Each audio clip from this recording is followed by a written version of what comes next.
Les comento que el doctor García Calvo es biólogo y PhD en Ciencias Químicas por la Universidad Complutense de Madrid, doctor en Química Industrial por la UCM y catedrático de Ingeniería Química en la Universidad de Alcalá.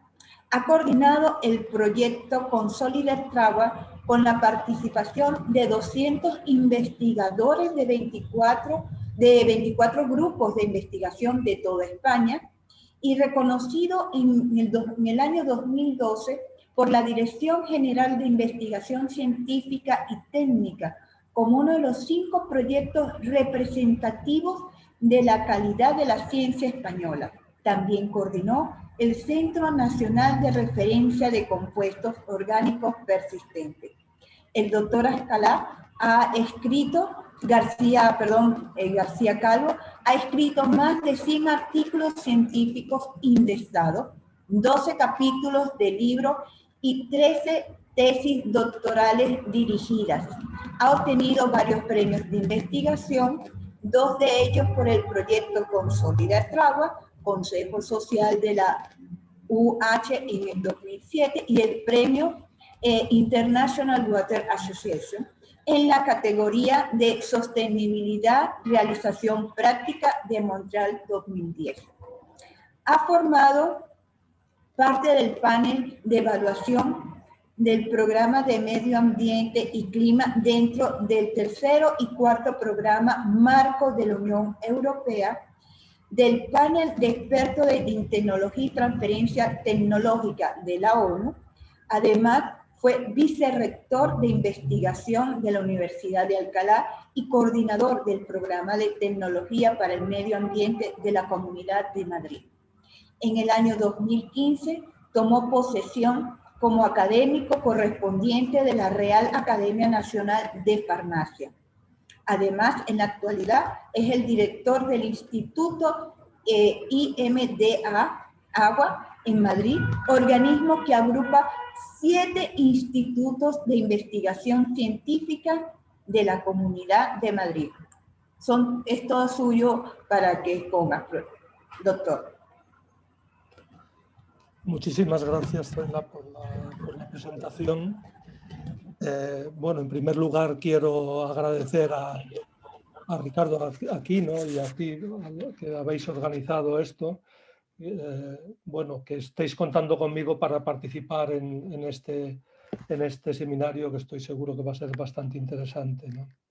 Y también quiero agradecerlo a las instituciones que lo organizan, al Ateneo Ecológico del Orinoco, a la Universidad de los Andes, a Beagua, Vitalis, Global Water Partnership y Funvive. ¿Pueden verlo?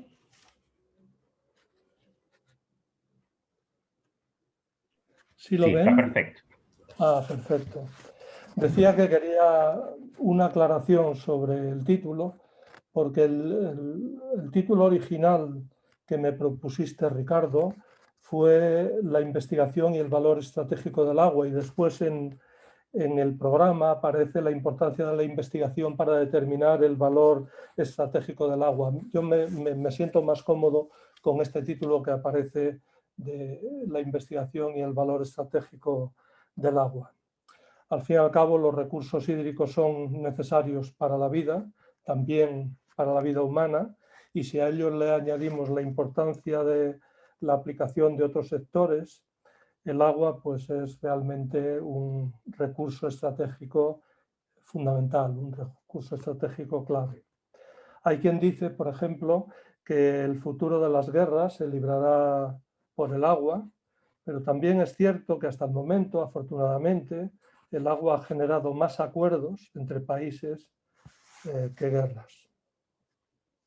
Como había comentado con Ricardo, voy a centrar mi intervención en aspectos científicos y tecnológicos relacionados con el agua. Es de lo que tengo algo de experiencia, pues no tengo prácticamente experiencia en los aspectos sociales y económicos. También trataré algunos problemas que le dan al agua un valor estratégico a escala global, por ejemplo, sobre escasez, contaminación, relación agua-energía, etc. Y después comentaré las líneas de investigación en temas de agua que tenemos en nuestro Instituto de Investigación y qué perseguimos con esas líneas de investigación. Somos un centro pequeño y aunque las líneas de investigación en temas de agua son casi ilimitadas, el número de los que nosotros podemos abarcar es bastante limitado. Antes de continuar, y como apoyo a lo que comentaré después, quiero hacer referencia a algunos datos sobre el valor económico de la naturaleza. Como algunos de ustedes conocerán, el programa de gobierno de la Unión Europea, de la Comisión Europea, se denomina Pacto Verde del Agua. Para su elaboración se hicieron estudios sobre el efecto económico de la degradación de la naturaleza, lógicamente incluida el agua, y fíjense, se calcula, son algunos de los datos que se manejaron durante la elaboración del Pacto Verde, se calcula que más de la mitad del Producto Interior Bruto del mundo, unos 40 billones de euros, dependen de la naturaleza. Cuando me refiero a billones, me estoy refiriendo a billones europeos, a billones españoles.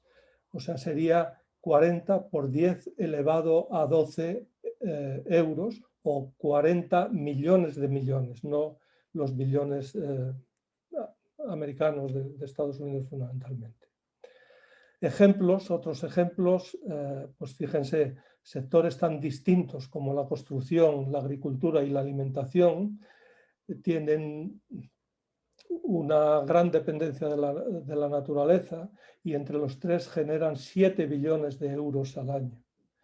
Conservar la biodiversidad marina pues, supone también unos incrementos de beneficios importantes. O los humedales costeros ahorran, si se protegen a esos humedales costeros, se ahorran mucho en reduciendo inundaciones. Industrias también tan diversas como la química, el turismo, la inmobiliaria, el transporte, bienes de consumo, dependen de la naturaleza a través de la cadena de suministro en más de un 50% de su valor bruto. Algunos de nosotros podemos pensar que la protección del medio ambiente supone inversiones no recuperables. Si analizamos la resolución de problemas individuales, con un ejemplo muy básico como las aguas residuales, tratarlas es más caro que no hacerlo. Pero si vamos a un planteamiento global, nos daremos cuenta que si no tratamos el agua, se generarán problemas de salud y naturaleza con un coste muchísimo mayor que el no tratarlas. También debemos tener en cuenta que la naturaleza nos devuelve con creces las agresiones a las que la sometemos, aunque muchas veces las víctimas de esa devolución hayan tenido poca responsabilidad en la agresión al medio. Por ejemplo, a veces no son las sociedades que más han contribuido a la emisión de gases con efecto invernadero las más afectadas por el cambio climático. De otra parte, cada vez más científicos asocian la zoonosis al deterioro ambiental. En el último año esta palabra, la de zoonosis, se maneja con cierta frecuencia por, bueno, pues la COVID es una zoonosis, pero aquel que no esté muy familiarizado con ello, ¿qué es la zoonosis? Es una enfermedad o infección naturalmente transmisible desde animales vertebrados al hombre. Los episodios cada vez más frecuentes de zoonosis se atribuyen a rápidos cambios que se producen en la naturaleza en un periodo como este, que muchos ya denominan antropoceno, o sea, un periodo en el que la actividad del ser humano afecta a la naturaleza de una manera global. Los cambios llevan a desequilibrios que facilitan el salto de virus, de priones y de bacterias de una especie animal al hombre. Y esto, evidentemente, hay que tratar de aliviarlo. La evolución científica y tecnológica de la gestión del agua existe incluso antes de que se definiera ciencia y tecnología. Sin remontarnos excesivamente en la historia y no siendo exhaustivos, a medida que la población se hacía urbana, más urbanas, los problemas de salud pública relacionados con el agua crecían. Un avance enorme fue cuando el doctor Snow, un anestesista en el Londres de mediados del siglo XIX, consiguió demostrar que el agua era transmisora del cólera. Tuvo el mérito adicional de demostrarlo varios años antes de que Pasteur descubriera los gérmenes.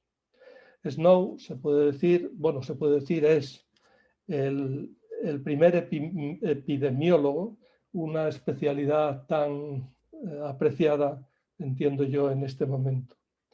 El científico alemán Robert Koch, que dio nombre a un prestigioso instituto alemán que es el encargado de la gestión científica de la pandemia de COVID en Alemania, en 1892 demostró científicamente que filtrar el agua reducía el riesgo de enfermedades. Posteriormente llegó la cloración como un método de eliminar bacterias y fíjense lo denostados que están en este momento la cloración, al menos en determinados países. Ya a principios del siglo XX se produce el desarrollo más importante de la relación agua-salud pública. Dos ingenieros químicos británicos, Arden y Lockett, desarrollaron un sistema de tratamiento de agua residual con lo que se denomina lodos activados o lodos activos. Ese tratamiento se utiliza de manera generalizada en el mundo. Como ejemplo del papel relevante que ocupan los desarrollos en temas de agua en los avances más importantes de la humanidad, pondré los dos ejemplos que aparecen en la diapositiva. La Academia de Ingeniería de Estados Unidos hizo una relación de los 20 mayores logros de la ingeniería en el siglo XX y los clasificó atendiendo a su importancia.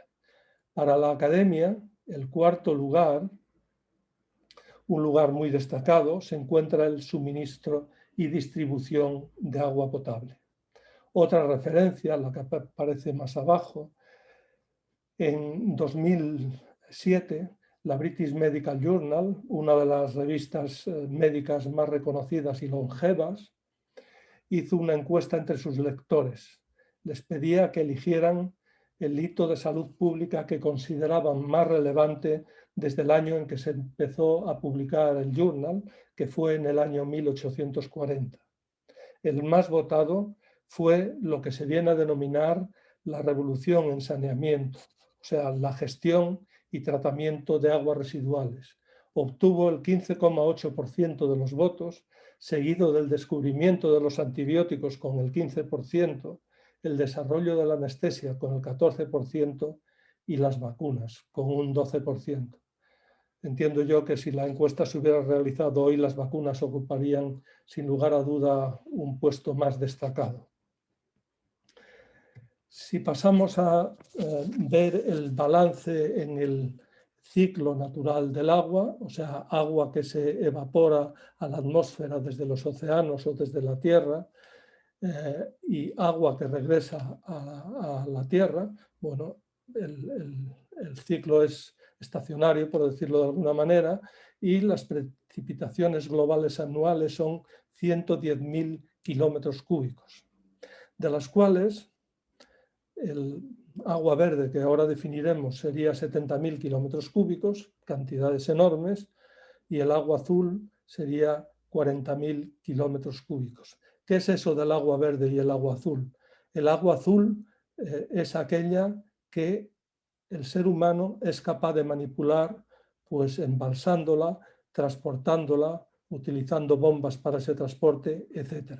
Y el agua verde es el agua que empapa los suelos y que tiene y el ser humano no es capaz de manejarla, por decirlo de alguna manera. Como vemos, son cantidades extraordinariamente grandes. Lo que ocurre es que, como veremos más adelante, las cantidades a las que tiene acceso el ser humano son bastante menores. Desde luego, la escasez de agua está muy ligada al crecimiento demográfico. Si vamos a la escala extendida de evolución de la población en el mundo, desde el nacimiento de Cristo hasta prácticamente la actualidad, podemos ver que el punto en el que se produce un incremento brutal en el número de habitantes, la explosión demográfica, es al principio de al principio de la revolución industrial. Si vamos a la otra gráfica, a una gráfica en una escala más pequeña, se puede ver desde el inicio de la revolución industrial prácticamente el crecimiento ha sido muy importante y se hacen previsiones de posibilidades de crecimiento en el número de habitantes del mundo de tres tipos. Una que sigue el crecimiento, otra que incluso llega a bajar y una tercera que será la más habitual, que es en la que crece pero con un punto de inflexión. En el siglo XX la población mundial se ha multiplicado por 4, pasando los 7.000 millones de habitantes. El consumo de energía se ha multiplicado por 13 y el uso de agua se ha multiplicado por 9. Como pueden ver, el problema no es solo, es el incremento de la población, y además ese incremento de la población para los dos recursos fundamentales, que es el agua y la energía, supone un incremento muchísimo mayor. Aquí les presento un balance de necesidades de agua frente a disponibilidad de agua. Estamos hablando de agua accesible para el ser humano. Los valores que aparecen en la primera columna son del año 2010, y si se calcula algo que es bastante razonable, que un incremento de un 2% acumulado hasta el año 2030, en ese año 2030 se llegará a unas necesidades de 6.900 kilómetros cúbicos de agua. Si vamos a la oferta de agua accesible y actual, entre las aguas superficiales y las aguas subterráneas, pues se llegaría a 4.200 kilómetros cúbicos y, como puede observarse, pues hay un déficit de un 40%, o habría un déficit de un 40% allá para el año 2030, que lo tenemos al lado, ¿no? ¿Cómo se puede intentar resolver o aliviar este problema? Bueno, pues sería con lo que se conoce como nuevas fuentes de agua, que sería el ahorro, la reutilización y la desalación. En la gráfica de la parte superior tienen cómo ha ido creciendo la utilización de agua residual en el mundo, agua residual tratada, no de uso directo. El agua residual en el mundo, y en este momento se están utilizando del orden de 140 hectómetros cúbicos día. También aparece cómo ha ido creciendo la desalación en el mundo, y bueno, pues anda alrededor de 80 y tantos hectómetros cúbicos día. La reutilización de agua pues depende de cada región del mundo. Por ejemplo, en la zona de Asia-Pacífico, pues el uso fundamentalmente es un uso industrial, mientras que en Latinoamérica y el Caribe, pues el uso es fundamentalmente para la irrigación agrícola.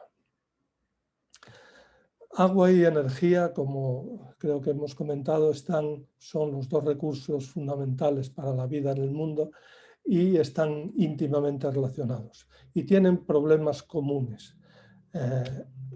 Pedro Arroyo ya hablaba de los 2.800 millones de personas que viven en zonas con estrés hídrico. Pues fíjense, con un acceso no seguro a la electricidad hay 2.500 millones de personas. Si estos son datos del Banco Mundial. Si esto lo trasladamos o lo proyectamos al año 2035, el consumo de energía se va a incrementar un 35% y el consumo de agua pues, se va a aumentar bastante más. En este esquema se puede ver de una manera lógicamente esquemática cómo el agua y la energía están relacionados. Por ejemplo, la extracción y transporte de agua requiere de energía, la potabilización también. Los usos del agua, por ejemplo, en nuestros hogares, las calentamos, necesita energía, el tratamiento de agua residual precisa de energía, pero también la energía necesita del agua. Tanto la producción de cualquier tipo, la extracción, el refino. Hay un tipo de energía que es directamente el uso del agua, que es la hidráulica, la refrigeración termoeléctrica, etc. Si nos concentramos un poquito más en el agua, en la energía para el agua, en los distintos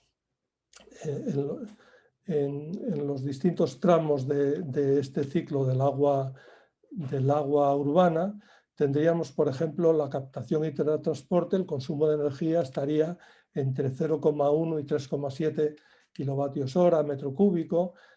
Bueno, el 3,7 sería para extracción de acuíferos profundos, por ejemplo. El tratamiento de potabilización entre 0,03 kilovatios hora y 4,5, dependiendo de que estemos utilizando agua de una gran calidad a que estemos utilizando o tengamos que desalar agua, distribución, etc. Quiero fijarme especialmente que en el uso doméstico del agua es donde se produce un consumo energético un orden de magnitud superior al resto de las operaciones en ese ciclo urbano. Por tanto, el punto donde podemos incidir más en el uso, en ahorro de energía en el ciclo urbano del agua sería precisamente en este punto, en el uso doméstico del agua. Respecto al agua para la energía, pues tendríamos que si consumimos energía directamente, energía primaria directamente, se necesitarían decenas de metros cúbicos por terajulio. Los terajulios, el tera es 10 a la 12, o sea, 10 elevado a 12 julios térmicos. Para la generación de electricidad se consumen cientos de metros cúbicos por terajulio y se extraen decenas de miles de metros cúbicos por terajulio. ¿Por qué hablamos de consumo y de extracción? El consumo sería el agua que se evapora de alguna manera y el resto, o sea, la suma de esta agua evaporada más la que no se evapora sería el agua extraída. Y también para la producción de biocombustibles la cantidad de agua necesaria es elevadísima. En la tabla de la parte de abajo se puede observar cómo un vehículo, diésel o gasolina, consume más agua que y desde luego hay que captar más agua que la cantidad de petróleo que se utiliza para mover ese vehículo, ¿no? Hay otros ejemplos para la pila de hidrógeno, pero fíjense que únicamente el consumo de agua para producir electricidad es cero cuando se hace a través de aerogeneradores, o sea, energía eólica o energía solar fotovoltaica. En ese caso no hay un vínculo entre la cantidad de agua necesaria y la cantidad de energía producida. Voy a pasar a continuación a hablarles de los proyectos de investigación más relevantes que tenemos en nuestro instituto. INDEAGUA es un instituto de investigación patrocinado por el Gobierno Regional de Madrid, por la Comunidad de Madrid. Fue creado en el año 2007. En este momento somos 74 miembros en el instituto, de los cuales hay 40 investigadores, doctores y no doctores. Tenemos 14 investigadores vinculados. ¿Qué son los investigadores vinculados? Son aquellos que pertenecen a otras instituciones, por ejemplo, profesores de las 7 universidades públicas de Madrid, que tienen algún tipo de proyecto directamente con nosotros y que trabajan en nuestras instalaciones. Tenemos 11 técnicos superiores y de grado medio. Los técnicos superiores en este caso son doctores, y tenemos 9 miembros de administración y gestión. Como pueden ver, somos un instituto relativamente pequeño. En este momento estamos participando en 10 proyectos internacionales, todos ellos financiados desde la Unión Europea y 6 de ellos desde lo que es el mayor programa de financiación de la investigación de Europa, que es lo que se conoce como Horizonte 2020. Este año, en el año 2021, empieza uno nuevo, que es hasta 2027, hasta el 2030, y que se va a denominar Horizonte Europa. También tenemos 16 proyectos nacionales. Tanto estos proyectos internacionales como los nacionales son competitivos. La Unión Europea lanza un topic en el que hay que trabajar y los investigadores, los grupos de investigación elaboran sus proyectos para llevar a cabo, para atender a ese topic, para atender a solucionar el problema que se plantea, y después, entre todos los que se presentan, se hace una selección por pares, una selección por los propios científicos. Es bastante competitivo. De media en Europa se concede 1 de cada 10 proyectos que se proponen. Tenemos también contratos de apoyo técnicos. Estos son diferentes. Estos suelen ser directamente solicitudes al instituto para llevar a cabo distinto tipo de proyectos, de trabajos, de los cuales 5 son internacionales. 5 patentes internacionales, bueno, 2 internacionales con extensiones a distintos lugares como Estados Unidos, Australia o México. También ha surgido en estos 10 o 12 años que llevamos de Instituto INDEAGUA una spin-off, o sea, una empresa spin-off, una empresa denominamos de base tecnológica. Y se publican del orden de 60, 70 artículos año, artículos de impacto. Pero además divulgación, capítulos de libros, etc. La producción científica es bueno, interesante.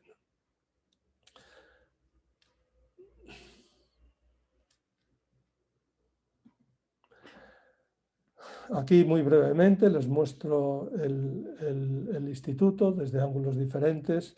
Aquí estarían los laboratorios o parte de los laboratorios de nuestro instituto.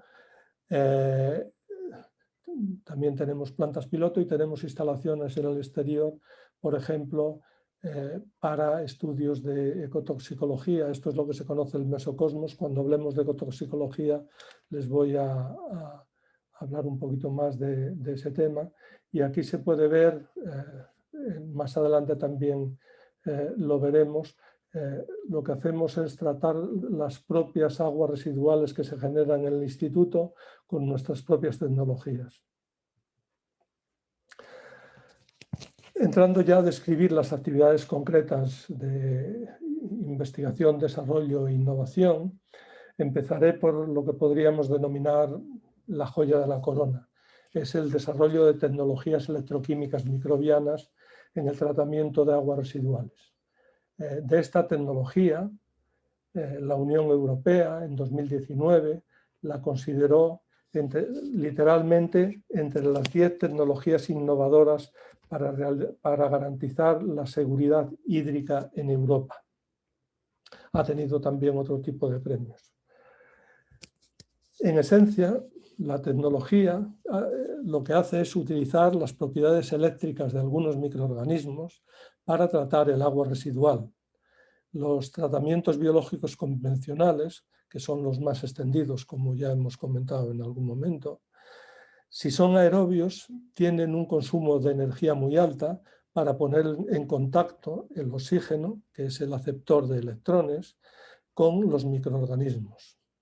El oxígeno es poco soluble en agua y se necesita bombear mucho aire y, por tanto, un gran consumo energético. En los anaerobios, los aceptores de electrones son iones y el proceso es muy lento. Con estas tecnologías, con las TEM, se utiliza como aceptor de electrones un material conductor. A través de este material conductor podemos regular la velocidad del proceso con consumos de energía prácticamente inapreciables y con velocidades de tratamiento similares a los aerobios. Por ejemplo, en esta tabla se comparan un humedal convencional artificial con un humedal bioelectrogénico, artificial bioelectrogénico. Estos son parámetros de diseño y uno de los parámetros fundamentales es el área que ocupa este humedal. Pues mientras que para una población de 200 habitantes equivalentes el electrogénico necesita 80 metros cuadrados, para uno convencional se necesitarían 600 metros cuadrados, o sea, 7 veces más que en los bioelectrogénicos. Además, se pueden instalar, como los sistemas convencionales, de fosas sépticas y tanques Inhofe bajo tierra, y porque el mantenimiento es mínimo. La generación, por ejemplo, de lodos es también mínima. Aquí tienen algunas de las instalaciones que se están utilizando. Esta que estoy señalando con el puntero se refiere a una población, o sea, se está utilizando desde hace 4 o 5 años en una pequeña población de 200 habitantes equivalentes, son unos 25 metros cúbicos día de agua residual que se tratan con este sistema. Pero no solo tratamos agua residual urbana, sino que también tratamos aguas residuales de gran complejidad, como por ejemplo las relacionadas, o sea, las generadas en la industria refinera, en una refinería del norte de España. Aquí se pueden ver el color del agua antes y después del tratamiento, y aquí pues se ve, una vez que ha sido tratada, se puede ver que la calidad, es transparente y los parámetros están más que adecuados para el vertido. Utilizando este mismo concepto, en un proyecto que está prácticamente terminando, lo que se conoce como células microbianas utilizadas para desalar agua. La desalación del agua se produce haciendo pasar los aniones a través de una membrana aniónica y los cationes a través de una membrana catiónica. Y la energía que impulsa el paso de estos aniones y de estos cationes a través de las membranas lo produce el ánodo de esa célula microbiana, en el que lo que los microorganismos hacen es utilizar los componentes orgánicos del agua residual para generar esa energía y por tanto se pasa de agua residual a un agua tratada y se pasa de un agua salada a un agua desalada. Como pueden ver aquí, estamos hablando de 10 metros cúbicos de agua residual por cada metro cúbico hora de agua de mar que podemos tratar. Esta tecnología le queda mucho tiempo todavía para poder desarrollarse, pero seguramente se pueden encontrar aplicaciones de gran interés para ello.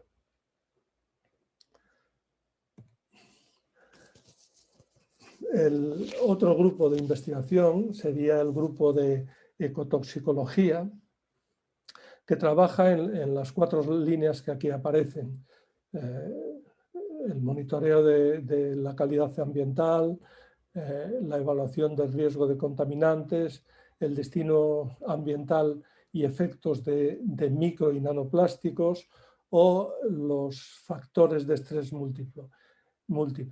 En ecotoxicología, en este momento la ecotoxicología moderna es muy importante no centrarse en el estudio de un solo factor, de un solo componente de esa toxicidad, sino la suma de varios, el estrés múltiple, por ejemplo, varios compuestos químicos con sequía, etc. Se trabaja en ensayos de distintos tamaños, desde ensayos de laboratorio a un ensayo en un tamaño mayor que es el ensayo de microcosmos, ensayos de alrededor de 1 metro cúbico, que estaríamos hablando de mesocosmos, y experimentos en el campo. ¿Qué hacen? Pues básicamente determinar contaminantes, hacen ensayos de toxicidad, modelos para predecir la exposición y efectos de los contaminantes emergentes en los sistemas acuáticos. También evalúan el riesgo ambiental para predecir el efecto sobre el medio ambiente y la salud humana. Tenemos un grupo que se dedica a reutilización, hidrogeología y patrimonio histórico. Entre lo que, como hablábamos antes, se denominan nuevas fuentes de agua, está la reutilización. Tenemos un grupo que entre sus actividades está reutilizar agua después de tratamientos basados en la naturaleza o con tratamientos a través de barreras reactivas. Hay un especial interés en determinar el comportamiento de contaminantes de preocupación emergentes durante los tratamientos durante los tratamientos de agua y una vez liberados. Se han estudiado también la reutilización para riego agrícola, riego de campos de golf y para la descarga de acuíferos. Esto se trabaja también en modelización hidrológica y de hecho en este momento tenemos un contrato con el Banco Mundial para hacer una parte de la modelización hidrológica de la cuenca del lago Chad. Este grupo también, aunque es una dedicación menor, se dedica a estudios de patrimonio hidráulico. La Comunidad de Madrid y toda España tienen un patrimonio hidráulico histórico importante, por ejemplo, de la época de los árabes o de la época de los romanos, y una de las actividades es los estudios de este patrimonio hidráulico. Otra de nuestras actividades es la recuperación de membranas de ósmosis inversa, que son las que se utilizan fundamentalmente para desalación, al final de su vida útil. Las membranas de ósmosis inversa, pues después de un periodo de vida de entre 5 y 8 años, pues se inutilizan y teniendo en cuenta el crecimiento tan grande que se está produciendo en en la desalación por ósmosis inversa se calcula que los residuos que se producen cada año son del orden de 840.000 módulos, que son como los que se ven aquí en las fotos, y serían alrededor de 14.000 toneladas de esos productos, 12.000 toneladas de productos plásticos fundamentalmente. Nosotros lo que hacemos es darle una segunda vida útil, y es transformar esas membranas de ósmosis inversa en membranas de nanofiltración y de ultrafiltración, teniendo en cuenta que partimos de un residuo.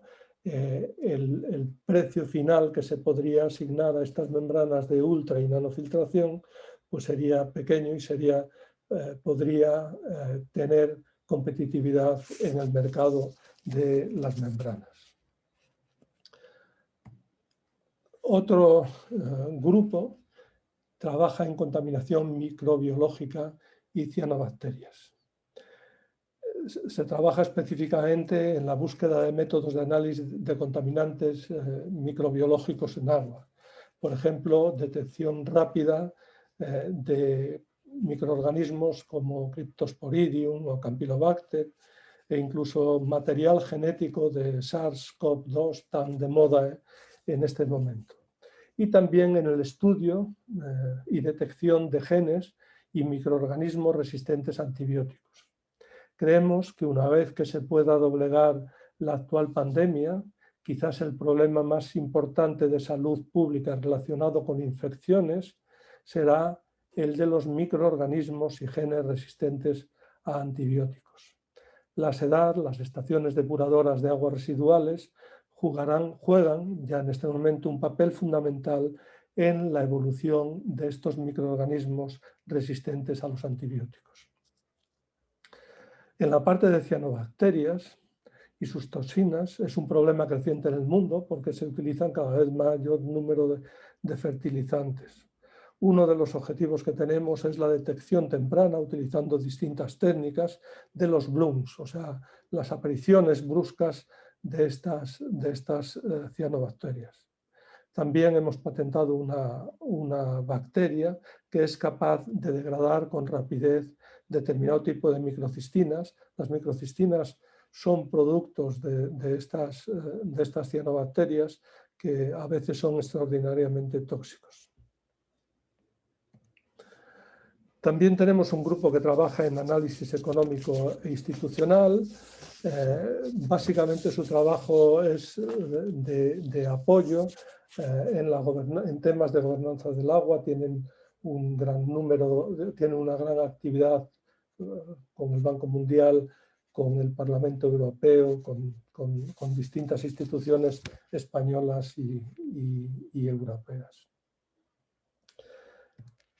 Finalmente, comentarles que coordinamos desde nuestro instituto un máster universitario que está unido a dos universidades de Madrid, la Universidad de Alcalá de Henares y la Universidad Rey Juan Carlos.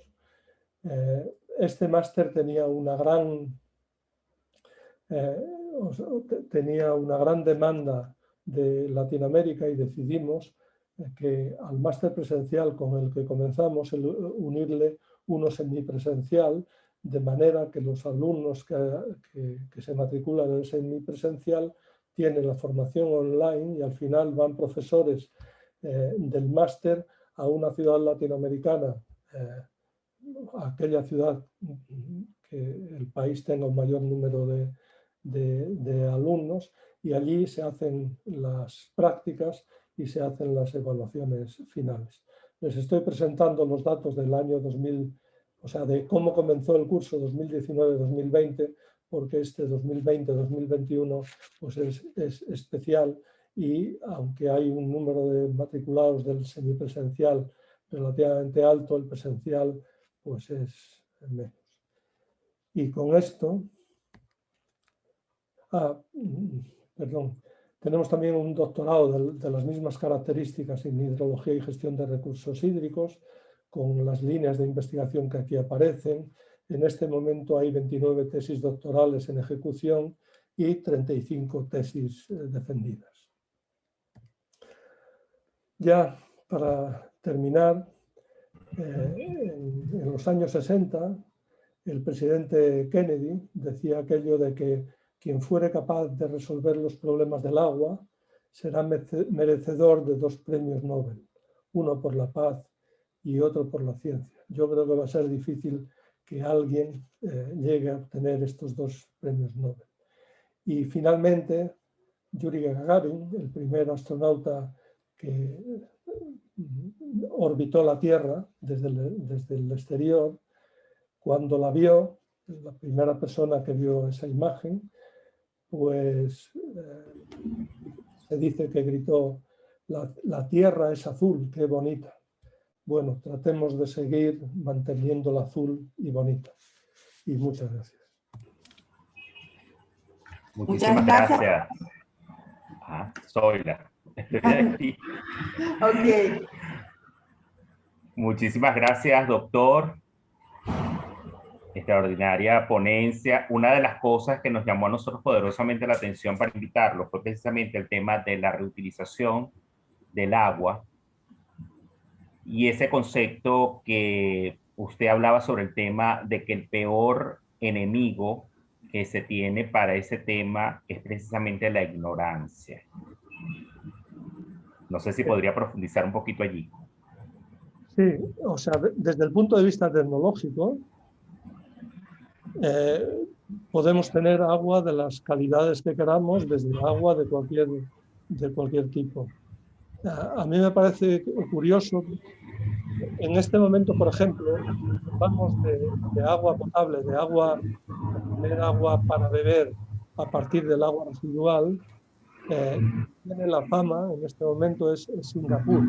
Singapur empezó en los años 70 y tantos, 80, bueno, pues por problemas estratégicos precisamente en el tema del agua, comenzaron a tratar el agua para llegar a utilizarla como agua de bebida directamente.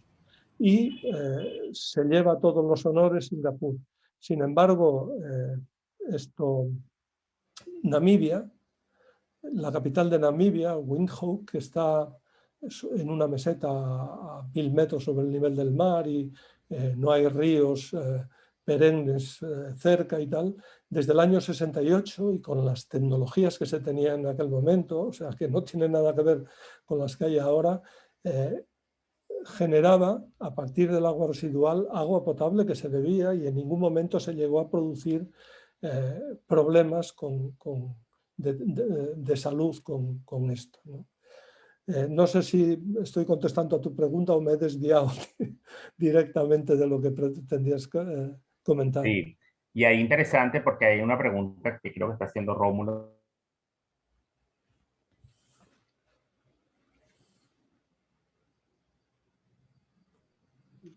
No estoy oyendo. La instrumentación de la tecnología para que eso sea realidad. ¿O cuál es la brecha? No he oído bien o no. ¿Puedes repetir, por favor? Si hay una brecha respecto a la investigación como producto, como resultado, a la implementación de eso que se investigó y que puede ser útil. O sea, como digo, existe tecnología más que suficiente como para transformar agua residual de cualquier tipo en un agua perfectamente potable. Bueno, es cierto que habría que ver temas económicos, pero en el tema del agua también hay algo que yo muchas veces trato de expresar, que es, fíjense, por ejemplo, en Europa, en España, el precio del metro cúbico de agua en este momento no llega a los 2 euros y eso incluye todo, o sea, el transporte hasta el hogar, la utilización, el llevarlo a las estaciones depuradoras, depurarlo, etc. Pongamos Manila, una gran ciudad, pues lo que le cuesta el agua para beber a una persona en el centro de Manila, pues sería como 2 o 3 euros, porque lo que tiene que beber es el agua de la botella, porque no está el agua de la distribución, no está lo suficientemente bien tratada como para evitar enfermedades, ¿no? Probablemente, si se emplearan recursos en tratar de llevar agua potable en cantidad razonable a los distintos hogares, pues digamos habría menos desequilibrios, habría menos desigualdades en el tema del agua. Del agua urbana me estoy refiriendo básicamente, ¿no? Doctor, también hay una pregunta de Marjorie Ramos. ¿Cuáles serían los materiales conductores en los humedales bioelectrogénicos? El material conductor que tenemos que usar, porque si no se produce corrosiones, es un derivado, es un material de coque, o sea, no coque, sino de... No me sale en este momento, o sea, cuando se piroliza la madera, de biochar, fundamentalmente. O sea, sí, biochar es la denominación.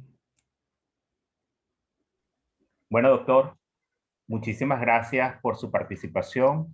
Ya todos saben que esto está siendo grabado, se va a editar por el canal de YouTube, van a poder ver las conferencias, pero al mismo tiempo va a ser una publicación escrita que vamos a tener próximamente en el mes de mayo. Se va a publicar las memorias del seminario. Así que muchísimas gracias, doctor, porque sabemos su agenda y la hora que también ya es en España. Así Bueno, que... todavía queda algo para trabajar, ¿verdad, Cristina? Muy bien, muchas gracias a vosotros. Ha sido un placer, de verdad. Gracias, doctor.